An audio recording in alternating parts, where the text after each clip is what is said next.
All right, ladies and gentlemen, we are back at it again, and this is my second video that I'm recording today, so yeah, we're really going after it. And today we're going to be talking about the best places to learn SEO online for free, or the best SEO communities, or to stay up to date with things, because we know SEO changes every day, every week, every year. It's just completely different, right? So we have to really stay up to date all the time. Even if you know SEO really well, you have to always stay up to date. So I'm going to actually be ranking these things from the top to the bottom, from the best to the worst, so you guys can have the best chances of succeeding. And definitely watch to the end, because there are going to be some shockers in here. All right, let's get into it. So I'm Chris Gigis, and you may know me from my link building agency over at sterlingsalot.co, or our other YouTube channel, or our Facebook group, or maybe you've seen me around at some SEO conferences or on some podcasts, but you can go onto my website for more info on me. All right, let's get to the tier list. So if you guys don't know how tier lists work, basically S tier at the top is the best. I don't know why it's S. I think it's a Japanese thing, kind of from video game culture. And then F down here is the worst, of course, at the bottom. And then I've got this other tier at the bottom, which is paid. And yeah, we'll just put all the paid stuff down there because we want to keep the free ones ranking on their own. And by the way, if you like this kind of content, go ahead and give the video a like and give my channel a sub, or let me know down in the comments if you don't like this kind of content, because really I'm just trying to make my YouTube channel as helpful as possible for you guys. So yeah, let me know. All right, so first up we have Facebook groups, and I'm going to go ahead and put Facebook groups on the A tier. I'd say if you're a beginner, this can maybe be the S tier, or for me, it'd probably be a B or a C tier right now, but I think overall I'll just go ahead and put them on the A tier. Of course, in Facebook groups, people are posting stuff every day, but you can also go and ask questions yourself. So you can see in our Facebook group here, Terry's asking a question, then I've answered them, and a bunch of other people are answering them as well. So yeah, really, really good for beginners because you can go in and ask questions. The downside is that, a lot of people that answer in Facebook groups, they might not be the best SEOs. They just like to spend a lot of time on the internet pretending like they know everything about SEO. So you have to take everything with a bit of a grain of salt. It's still an insanely good resource, and when I was beginning, it was probably my favorite thing for sure. I'll go ahead and move down to A. Next up, we have Facebook contacts, and I'll go ahead and put this on the A tier as well. Facebook contacts is, of course, just being friends with people on Facebook, and so maybe they're not posting in a Facebook group. Maybe they just create a Facebook post on their regular profile, and it just goes out into the world. So you can see scrolling down my Facebook feed, of course, I've got a bunch of SEO content in here. There's another one. Here's another one. I didn't really find any good ones right now, but a lot of people do share really good content just on the regular Facebook feed. Like the downside is that it's not really a place to ask questions. It would be much better to ask questions in the Facebook groups if you're a beginner. And joining the Facebook groups is really easy, right? You just go and sign up and you're in the group automatically. You can start looking around at a bunch of other people asking questions. There's just a bunch going on. Whereas Facebook contacts, you have to build up your contact list slowly, your friends list. You have to know who to add, and then yeah, eventually you start getting this good content from them. If you want, you can go ahead and go and add me on Facebook, and you could check out my friends as well just to see who I'm following, or maybe you'll see me commenting on other people's stuff as well, and then you could give them a follow as well as a way to kind of grow your contact list of helpful people on Facebook that talk about SEO. I guess I should mention as well for Facebook groups, go ahead and give you some recommendations. Number one, of course, is our own Facebook group over here, SEO Roundtable, so definitely join that one. We're in there every day answering questions, posting tips and whatnot. You could screenshot this page, but let me go over a couple of my favorites, some of the biggest ones. Google SEO Mastermind is quite big, so that could be a good one. Superstar SEO, I haven't really been there in a long time, but that used to be a big one as well. Affiliate SEO Mastermind is a good one. SEO Signals Lab is another good one. I think Proper SEO Group and Lion's might be outdated, but you could check those out as well. All right, next up we have LinkedIn. I think LinkedIn, I'm going to go ahead and I don't know if I should put on the B or the C tier. I don't know, I'm pretty torn between this. I'll go ahead and put it on the B tier for now because there is some good content on LinkedIn, but there's also really, really bad content. And I'm not going to go in and say what content is good and what is bad. I don't really want to poop on people right now. But I will say that a lot of the content on LinkedIn is very like corporate facing. So a lot of it is people talking about like, oh, you should do this with your image alt tag, or like, oh, this is the best way to do schema. And every time I read it, I'm like kind of just like, what year am I in? Or like, I don't need to know this stuff. This isn't important. This isn't impactful. It's like they're just talking about these super, super white hat things to a very corporate crowd because that's just kind of what the audience is here on LinkedIn. But I have seen some really good stuff as well. I do make posts on LinkedIn as well as X and Facebook, but I kind of cross post all three of them. But if you want to get active on LinkedIn, you could go ahead and connect with me over here and then see the people I'm connected to. And yeah, you can just build up your following that way of good people to pay attention to on LinkedIn because most of the people I'm connected to I actually really like. All right, next up we have X or Twitter. I'm going to go ahead and put this on the A tier. And for me, I'm going to go ahead and move X to the front of the A tier because I actually get a lot more value out of X now than I do from Facebook groups or Facebook contacts. I feel like people just share some really helpful stuff on X from time to time. The downside to X is that there is a lot of promotion here as well.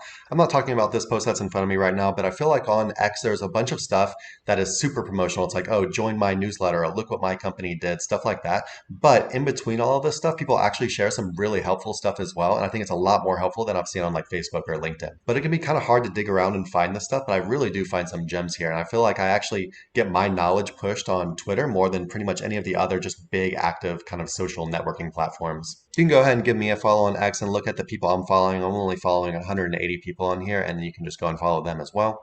Anyone that I'm following on here is either people that I know or people that are really good at SEO. So definitely good people to follow. Another downside to X is kind of the same problem with LinkedIn. There are a bunch of white hat types on X as well. And that can be good, right? We want to know what the corporate people are doing, the very white hat crowd. But there are some very like even black hat people on X as well. So it just really depends like who you follow. But I will say that I think X is a lot better than LinkedIn, even though it has some of the same kind of problems that I see. Next up, we have YouTube. And I think YouTube is a great place to learn SEO. I'll go ahead and put them at the very front of the A list in front of X. Of course, I'm on YouTube putting out these awesome videos. Go ahead and give the video a like and my channel a sub. Helps me out a lot.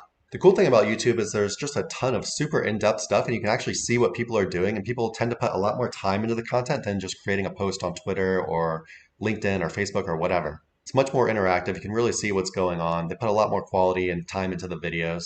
But the downside is you can really spend a lot of time on YouTube, and a lot of the stuff is kind of clickbaity or sensational or just not really good information. So you got to be kind of careful and realize that most of the people on YouTube, myself included, we're on here for a reason.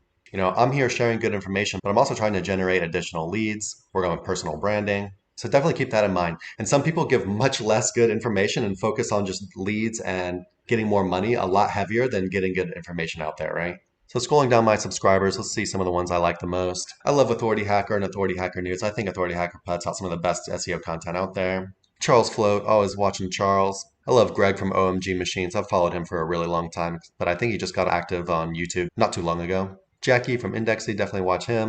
And I'm skipping over some of these because a lot of these people just don't put out much YouTube content at all. So these are just the ones I find myself watching a lot. Julian Goldie puts out some pretty good stuff. It's more kind of like AI focused, and I don't really do a ton of AI stuff, but I definitely like watching him to stay up to date with some AI stuff. Matt Diggity, of course, puts out some great videos. He puts out some of the best SEO content out there. Nathan Gotch does some great SEO content as well. He's a little bit more local SEO focused, but he still puts together some really great content, really in depth. Watch SEO Jesus from time to time. He does some kind of more black hat stuff, maybe some parasite SEO. Then we have Sir Linkslot, of course. That's my other YouTube channel. You can go ahead and subscribe to us as well. We're putting out these kind of daily tips where people just ask us questions. We chop those up into videos. So if you're on this list and I didn't mention you, don't worry about it. I probably still watch your video too. I was just seeing some of the ones that really stick in my mind that I'm kind of like clicking on more. But really everyone that I'm subscribed to puts out pretty good content. I watch some of their videos from time to time, whether it's to learn or just stay up to date with what's going on in the market, see what people are interested in. I love YouTube, but I also spend too much time on YouTube sometimes. So I really try to cut that out. And yeah, just be careful that you're not spending too much time watching videos and not actually doing SEO, right? Next up, we have forums. I'm going to go ahead and put forums in the C tier because forums were kind of like a thing of the past now. I think for the most part, all of the forums just moved over to Facebook groups. Some of the most popular forums were Black Hat World, as well as Warrior Forum over here. But yeah, I really don't visit these things at all anymore. That's kind of a thing of the past. Every now and then I'll find myself on Black Hat World. I can't even remember the last time I looked up something on Warrior Forum. But yeah, I feel like a lot of the information on here is outdated. And Black Hat World, of course, steers this more like Black Hat route. But I feel like there's not really a lot of like big names on these forums. Anyways, a little bit outdated, so I can't really rank them higher than this. Next up, we have newsletters, and let's see. You want to put newsletters on the B tier, and then I'm going to move LinkedIn right here in front of forums. So the thing about newsletters is a lot of them are very promotional. There's a lot of sponsored content in there. It can be kind of hard to figure out like what they're selling and what they're actually just trying to teach you for free. But there are some good newsletters, and I do learn some stuff from newsletters still today. But they're also not very like interactive, right? Whereas on a YouTube channel, you could leave comments. On Facebook groups, you can ask questions. All of these things up here, they're a lot more interactive, and you can actually communicate with these people. Where newsletters are much more one-dimensional, one-sided. They're saying, here, this is what I think. Some of the newsletters I can recommend are Steve Toth, Jackie Chu, Mary Haynes, Kevin Index, and Alex Savvy. Steve puts out some pretty cool tips pretty consistently. Jackie kind of has these kind of like roundup posts where he gets a bunch of news. I like that because it keeps me kind of just up to date with a bunch of different stuff. Mary Haynes is a little bit more white hat kind of approach. Kevin Indig is kind of like a more just bigger business kind of focus. These two feel a little bit more white hat, but they have some pretty awesome analysis. And my friend Alex Savvy, I wish she posted more Alex, but good newsletter as well. You can also head over to my website and sign up for my newsletter. I'll probably start posting some stuff pretty soon. So yeah, there can be some good information in here. You just have to figure out when they're trying to sell to you and when they're not trying to sell to you. Oh, and I'll add in one more. Niche Site Lady is pretty good as well. But there might be more. If you guys know some good newsletters, go ahead and comment below because I'm actually looking for more newsletters to sign up for. Next up, we have Chiang Mai, and I'm going to go ahead and put Chiang Mai in the S tier. It's our first one in the S tier. If you guys weren't aware, Chiang Mai is a small city in Thailand, and for whatever reason, there's a very large community of SEOs who live here. There's also Chiang Mai SEO, I think the biggest SEO conference that there is, or probably the best one. And what happens is a lot of people come for Chiang Mai SEO conference and then they'll just stay. So for example, this year I'm going to go for the Chiang Mai SEO conference in November and then I'm going to stay in Chiang Mai for 3 months and I might come back for more after that. So why Chiang Mai is good is because you can just network with a ton of people. You're actually meeting people face to face. Everyone lives in the same area. There's meetups every week. You're meeting people for coffee, for lunch, for drinks, whatever. And you're actually sitting right across from these people and talking to them. And the information that people share when they actually are sitting across from you and they like you is so much different than the information that people share with everybody online. The downside, of course, is you have to go to Thailand, right? So not everyone can do this, but if you can, it's definitely worth spending some time there or at least going to the SEO conference and hanging out for another week or so. Really can't recommend something like this enough. But you could also check out your city. If your city has SEO meetups, yeah, definitely go to those. Just meeting anyone is definitely good. Chiang Mai just happens to have a really big community. And everyone is really switched on to business mode and is really just trying to go really hard in this direction, right? Next up, we have DMs. I'm going to put DMs on the S tier. If you're a boomer and you don't know what DMs are, DMs is when someone sends you a private message on a social media platform. So whether that's Instagram or Facebook or Twitter or LinkedIn or whatever, if you actually meet people and you're talking with them, you're becoming a friend with them, and you're sharing information with them one on one, it's much better than if you're interacting just publicly. Because just like Chiang Mai, when you're meeting people in person, they're a lot more willing to share a lot different information, a lot better information when you actually establish a relationship with the person and you're talking to them one on one. I know a lot of SEOs are antisocial or introverted or whatever you want to call it, but yeah, you kind of got to get over that and just send messages to people. Say, hey, what's up, man? I really appreciated what you said about this, whatever. Just want to say hello, ask them questions, give them information. If you just start blowing up people asking a bunch of questions, that's really not a two-way street and they're not going to like that very much. But if you actually try to create a relationship with them and it just goes two ways rather than just trying to get as much from them as you can, then things will work out a lot better for you. But yeah, definitely on the S tier, developing relationships and actually talking with people in the DMs. Next up, we have paid communities. I'm going to put this down here in the money tier. Paid communities can be good, especially if you're a beginner. But I'll be real, I've never joined a paid community. And I'm not going to recommend any here. Just remember, these paid communities, their primary focus is to make money. But because their focus is making money, a lot of times the admins or the creators of the community will be a lot more engaged in it because they want to keep people paying, right? So I can't really speak much on experience from paid communities, but I know some people that do run them. I've heard good things about them. While we're down here on the paid tier, I'm also going to put paid courses down here. Paid courses can be really good if you're a beginner and you're just super lost and you need some more direction because the courses really give you step by step, this is what you should be doing, right? Next up, we have Reddit. And I think I'm going to put either Reddit at the bottom of the B tier or maybe here in the C tier above LinkedIn or maybe after LinkedIn. I think I'll go ahead and put Reddit at the C tier behind LinkedIn because I actually don't use Reddit much at all. I really don't trust any of the advice that I see on there. But maybe I just don't use it enough. Who knows? But as we know, Reddit can be very easily manipulated with upvotes and whatnot because everyone's doing parasite SEO on here now. But every time I go into Reddit, I see a bunch of kind of white hat advice, and it's not necessarily good advice. It's kind of generic and just not something I'd really pay attention to. Another thing about Redditors is they are oftentimes very confidently wrong. I can't really say that about any other platform where I feel like the people are so confidently wrong. I guess on Facebook groups as well, people can, maybe it's just SEO in general, people can be very confidently wrong, but I feel like Redditors in general are very much that.